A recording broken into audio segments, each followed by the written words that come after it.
30 illik mübarizə, səbir və əzmin gücü ilə 44 günlük vətən müharibəsində Müzəffər Ali Başkomandan İlham Əliyevin rəhbərliyi ilə və rəşadətli ordumuzun şücaəti ilə Qarabağ işğaldan azad edildi. İşğaldan azad edilmiş ərazilərə böyük qayıdışın Azərbaycanın 2030-cu ilədək 5 milli prioritetindən biri kimi müəyyən olunması ölkə prezidenti İlham Əliyevin sərəncamı ilə Azərbaycan Respublikasının işğaldan azad edilmiş ərazilərinə böyük qayıdışa dair birinci dövlət proqramının təsdiq edilməsi, qəbul olunmuş digər sənədlər və həyata keçirilən məqsəd yönlü və geniş miqyaslı layihələr yeni inkişaf mərhələsindəki hədəflərə çatmağa xidmət edərək dövlətimizin Qarabağın və Şərqi Zəngəzurun dirçəlişində, əhalinin dayanıqlı məskunlaşmasında və davamlı iqtisadi inkişafın təmin olunmasının məqsəd yönlüyünü göstəricisidir. Və qeyd edək ki, hazırda Qarabağda və Şərqi Zəngəzurda ora köçürülən keçmiş məcburi köçkünlərlə yanaşı bu bölgədə aparılan layihələrin icrasında çalışan, həmçinin ayrı-ayrı dövlət qurumlarının yerli bölmələrində xidməti vəzifələrini yerinə yetirən, yenidən fəaliyyətə başlanmış səhiyyə, təhsil, mədəniyyət, turizm, sənaye, energetika müəssisələrində işləyən ümumilikdə 40 minə yaxın insan yaşayır və bu barədə danışacağıq. Qonağım qaçqınların və məcburi köçkünlərin işləri üzrə Dövlət Komitəsinin sədr müavini Fuad Hüseynovdur. Fuad müəllim, salam, xoş gəlmişsiniz. Çox xoş oldu sizi yenidən studiyada görmək, çünki mövzumuz kifayət qədər həm həssasdır, həm vacibdir, həm də əhəmiyyətlidir. Fuad müəllim, dünən də köç var idi və bugün də Sarıcalıya köç həyata keçirir. İstərdim ilk olaraq son məlumatlardan başlayaq və məlumatlara əsasən həm Bakıdan, həm digər regionlarımızdan yaşayan ailələr, müvəqqəti, məcburən inzibati binalarda, sanatoriyalarda məskunlaşan şəxslər köçürülür. İstərdim ilk növbədə bax bu son məlumatları izləyicilərimizin diqqətinə çatdıraq, sonra yenə suallarım olacaq. Buyurun. Öncəliklə dəvətinizə görə təşəkkür edirəm və Səhər agentinin yenidən qonaq olmaqdan məmnunluq duyuram. Sizi və sizin simanızda geniş tamaşaçı auditoriyasını salamlayıram, xeyirli sabahlar diləyirəm. Bugün biz Azərbaycan xalqı olaraq tarixi zəfərimizin məntiqi nəticəsi olan böyük qayıdışın təntərəsini, sevincini və qürurunu yaşamaqdayıq. Və təbii ki, bu şanlı, şöhrətli, şərəfli tarixi bizə bəxş etdikləri üçün ilk növbədə müqəddəs ruhları qarşısında baş əydiyimiz və Allahdan daima rəhmət dilədiyimiz şəhidlərimizə, Allahdan sağlıq və şəfa dilədiyimiz qazilərimizə və nəhayət istər tarixi zəfərimizin, istərsə də böyük qayıdışımızın əsas memarı və müəllifi olan Müzəffər Ali Başkomandanımıza borcluyuq. Və siz qeyd etdiyiniz kimi, böyük qayıdışın coğrafi arealı günü-gündən genişlənir. Artıq bugünədək 13 yaşayış məntəqəsinə, o cümlədən 5 şəhər, Şuşa, Xocalı, Laçın, Füzuli və Cəbrayıl və 8 kənd, Laçının Zabuq və Sus kəndləri, Ağdərə rayonunun Talış, Həsənriz və Suqovuşan kəndləri, Xocalının Ballıca kəndi, Zəngilanın Ağalı kəndi və Ağdam rayonunun Sarıcalı kəndinə böyük qayıdışa start verilib. Və bugünədək böyük qayıdışa dair birinci dövlət proqramı çərçivəsində 3500-ə yaxın ailə, 14 binə yaxın keçmiş məcburi köçkün soydaşlarımızın Qarabağ və Şərqi Zəngəzurda yenidən inşa edilmiş və yaxud bərpa edilmiş evlərinə və mənzillərinə qayıdışı və dayanıqlı məskunlaşdırılması təmin edilmişdir. Təbii ki, bu proses növbəti illərdə daha da geniş vüsət alacaq. Möhtərəm cənab prezidentimiz qeyd etdiyi kimi, əsas infrastrukturu layihələri başa çatdıqdan sonra yolların, nəqliyyat infrastrukturunun, kommunikasiya infrastrukturu quraşdırdıqdan sonra yaşayış fondu, yaşayış komplekslərinin inşası, tikintisi daha da sürətli gedəcək və ilk növbədə ən ağır şəraitdə məskunlaşan keçmiş məcburi köçkün soydaşlarımıza önəm verilir. Müvəqqəti inzibati binalarda, kompakt məskunlaşma məntəqələrində, yataqxanalarda, sanatoriyalarda, pansionatlarda, digər inzibati binalarda, başqa vətəndaşlara məxsus olan evlərdə, mənzillərdə məskunlaşan keçmiş məcburi köçkünlərimiz ilk növbədə böyük qayıdışa dair birinci dövlət proqramı çərçivəsində öz doğma torpaqlarına köçürülür və mənzil bölgüsü, ev bölgüsü tam şəffaflıq, ədalət və obyektivlik prinsipləri əsasında Dövlət Komitəsində püşkatma vasitəsilə ailə tərkiblərinə uyğun olaraq püşkatma vasitəsilə həyata keçirilir. Həmin püşkatma tədbirlərində Dövlət Komitəsinin rəsmiləri ilə yanaşı Azərbaycan Respublikası Prezidenti xüsusi nümayəndəliklərin rəsmiləri, Dövlət Komitəsi yanında olan İctimai Şuranın məsul şəxsləri, müvafiq yerli rayon icra hakimiyyətləri rəsmiləri və əlbəttə ki, kütləvi informasiya vasitələri nümayəndələri ilə tam şəffaflıq şəklində bu proseslər həyata keçirilir.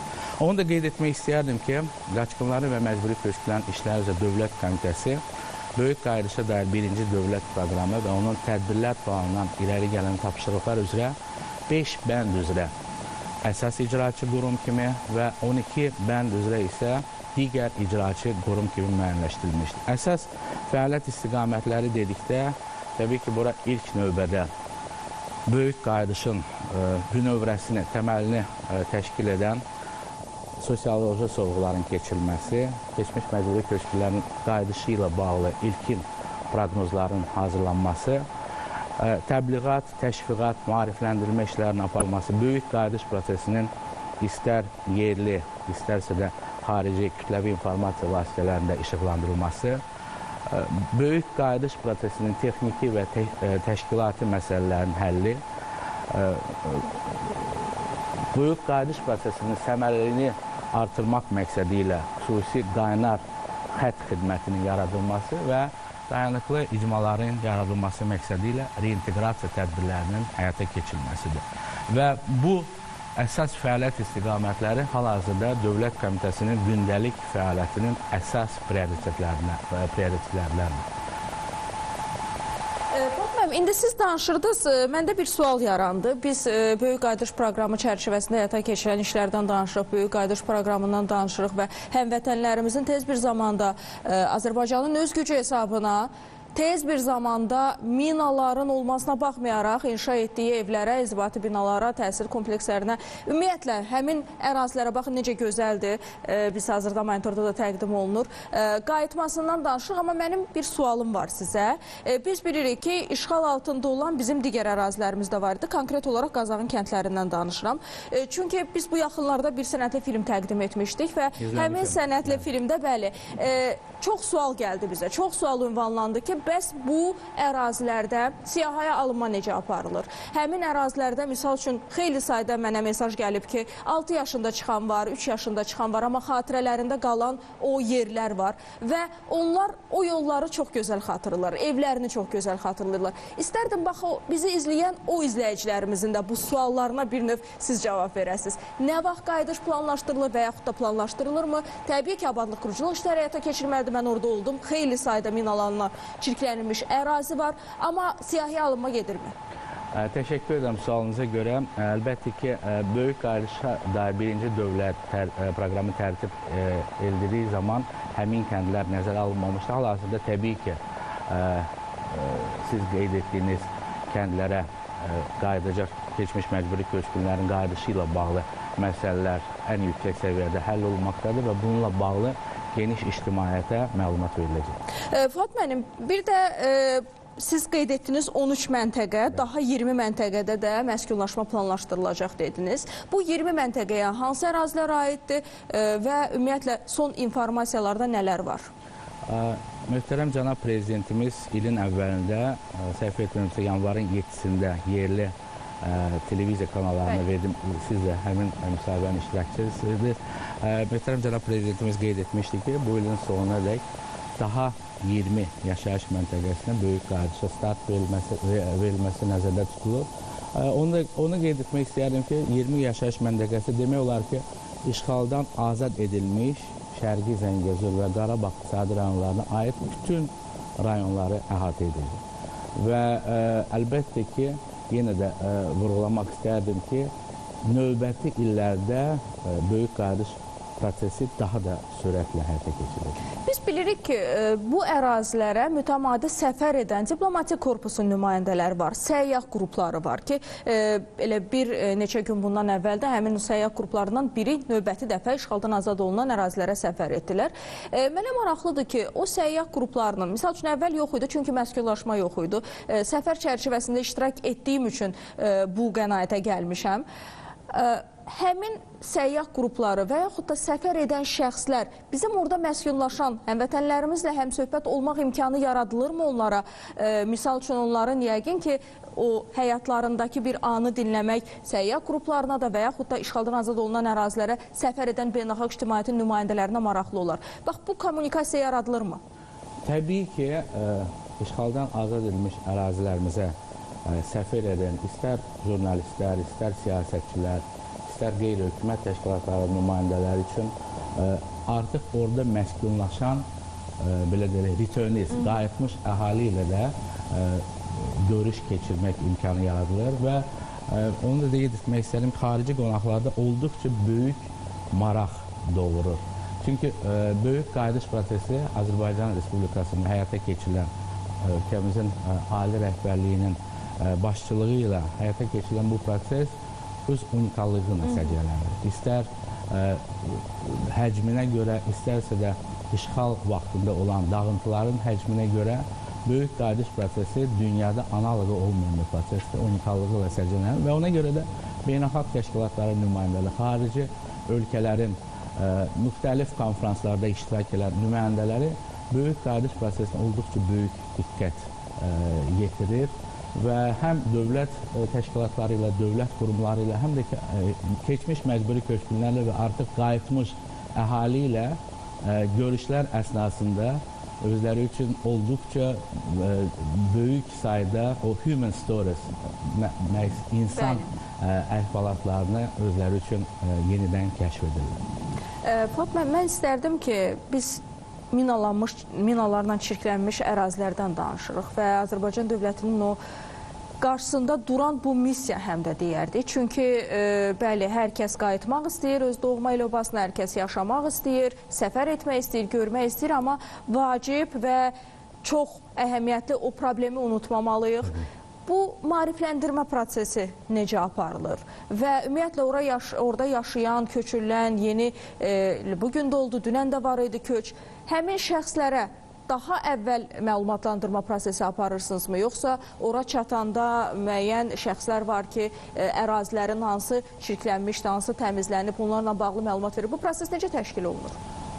Siz çox gözəl qeyd etdiniz. Ümumiyyətlə, təhlükəsiz qayıdış beynəlxalq qanunvericiliyə, beynəlxalq praktikaya da uyğun olaraq qayıdışın ən əsas amillərindən biridir və əfsuslar olsun ki, erməni qəsbkarları tərəfindən həm işğal altında olan rayonlarımız, həm təmas xəttində olan ərazilər minalarla və digər partlamamış hərbi sursatlarla o səviyyədə çirklənib ki, bugün beynəlxalq ekspertlərin fikrincə dünya miqyasında ən çirklənmiş ərazilərdən biridir. Və təbii ki, qaçqınların və məcburi köçkünlərin işləri üzrə Dövlət Komitəsi də maarifləndirmə, təbliğat və təşviqat fəaliyyəti çərçivəsində keçmiş məcburi köçkün soydaşlarımız arasında qayıdışdan öncə və qayıdış zamanı kütləvi maarifləndirmə tədbirləri keçirir.